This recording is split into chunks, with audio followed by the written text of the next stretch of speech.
जय श्री कृष्ण भक्तों, श्रीमद् भगवद गीता अध्याय 4 श्लोक 37। यथैधांसि समिद्धोऽग्निः भस्मसात् कुरुते अर्जुन, ज्ञानाग्निः सर्वकर्माणि भस्मसात् कुरुते तथा।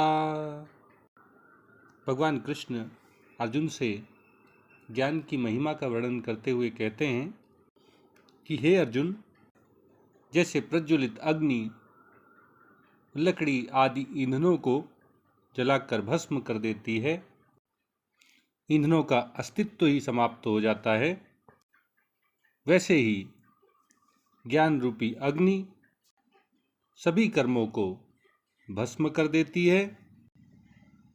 ज्ञान की अग्नि में सभी कर्म अकर्म बन जाते हैं। पाप पुण्य रूपी कर्मों के फल सर्वथा नष्ट हो जाते हैं।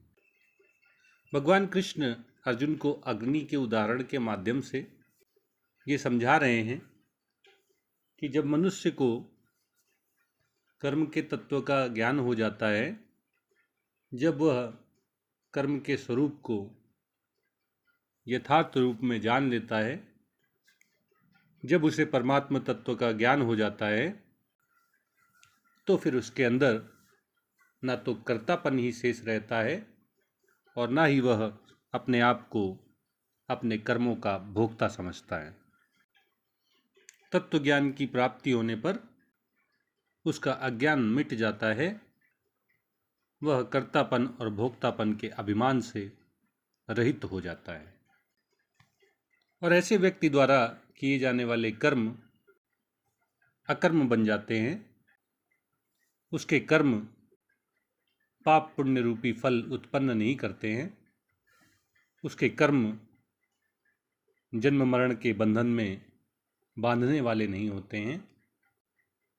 वह सब कर्मों को करता हुआ भी उनसे निर्लिप्त रहकर, उनसे संबंध विच्छेद करके, उनसे अलग होकर मोक्ष को प्राप्त होता है।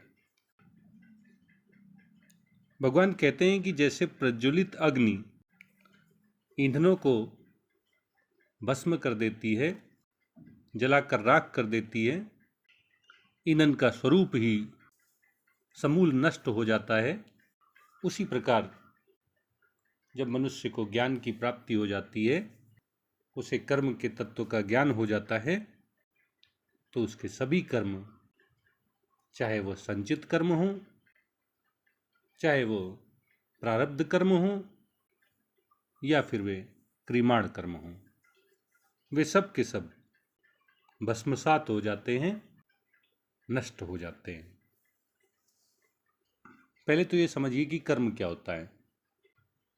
प्रकृति में सभी क्रियाएं प्रकृति के गुणों के द्वारा चलती रहती हैं, लेकिन इन क्रियाओं के साथ अपना संबंध मान लेने पर जब जीव में कर्तापन या भोक्तापन का अभिमान आ जाता है, तो ये क्रियाएं कर्म बन जाती हैं। इनमें कर्मों का फल उत्पन्न करने की क्षमता आ जाती है। पाप और पुण्य के रूप में ये कर्मों के फल उत्पन्न करती हैं। अज्ञान ही इन कर्मों के बंधन का, कर्मों के फलों का आधार है। अज्ञान के द्वारा माना गया, बनाया गया संबंध ही मनुष्य को कर्मों के बंधन में बांधता है। उसे पाप और पुण्य रूपी कर्मों के फल भोगने पड़ते हैं। कर्म 3 प्रकार के होते हैं: संचित, प्रारब्ध और क्रियमाण। इसलिए सभी जन्मों में हमारे द्वारा किए गए कर्म जो अभी बीज रूप में हैं, जिन्होंने फल देना आरंभ नहीं किया है, वे संचित कर्म कहलाते हैं। बीते हुए जन्मों के वे कर्म जिनके फल मिलना प्रारंभ हो गया है, हम जिनके फल भोग रहे हैं, वे प्रारब्ध कहलाते हैं। और इस जीवन में जो हम कर्म कर रहे हैं, वे क्रियमाण कहलाते हैं। जब मनुष्य को कर्म के तत्व का ज्ञान हो जाता है, वह जान जाता है कि सभी क्रियाएं प्रकृति के गुणों के द्वारा स्वतः चलती रहती हैं।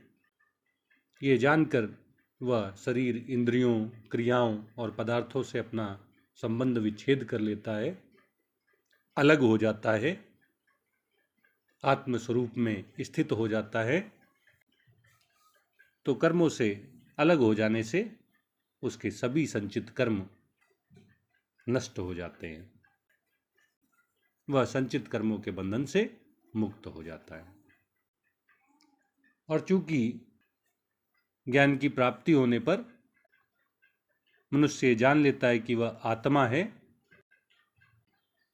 आत्मा कर्मों से सर्वथा निर्लिप्त रहता है, इस तरह उसमें कर्तापन का अभिमान भी समाप्त हो जाता है।